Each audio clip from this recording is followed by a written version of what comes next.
On se retrouve donc pour cette revue de presse de l'économie.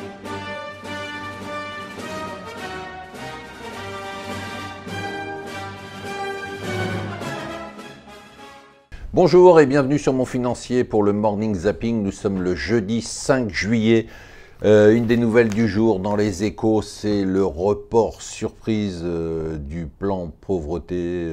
Vous savez que le président des riches veut changer son image et donc il nous sort un plan pauvreté qui devait être annoncé dans les jours qui viennent, mais la ministre de la Santé a dit non, ça sera reporté du fait des matchs de la Coupe du Monde si les Bleus jouent. L'Élysée s'est empressé d'expliquer que c'était pas du tout pour le foot et que c'était en fait aussi un peu pour le foot, puisque c'était pour des arbitrages qui n'avaient pas encore été déterminés. La bonne nouvelle du jour, Cocorico, c'est l'emploi des cadres.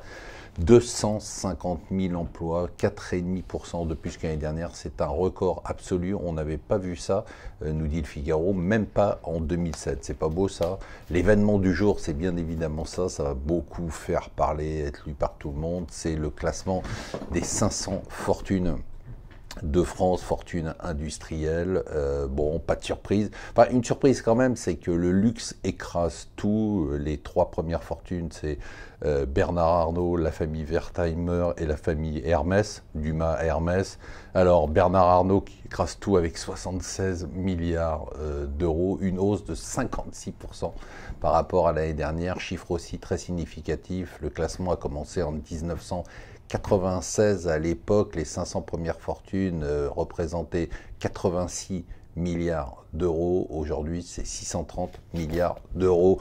Le Figaro nous parle du 9-3 de la Seine-Saint-Denis. Eh bien, en Seine-Saint-Denis, on ne sait pas combien il y a d'habitants, parce qu'on ne sait pas combien il y a d'immigrés clandestins. Le chiffre varie entre 180 000 et 400 000 personnes. 400 000 personnes, c'est 20% de la population du département. Il ne fait pas bon prendre des photos sans faire attention. Le conglomérat chinois HNA, qui vous ne connaissez probablement pas, mais qui est un énorme conglomérat qui a d'ailleurs des problèmes puisque la dette est de 80 milliards de dollars et traverse une passe difficile, et bien son patron est monté sur un parapet dans le Vaucluse en France pour prendre une photo. Il est tombé et il est mort. Voilà, je vous souhaite une excellente journée.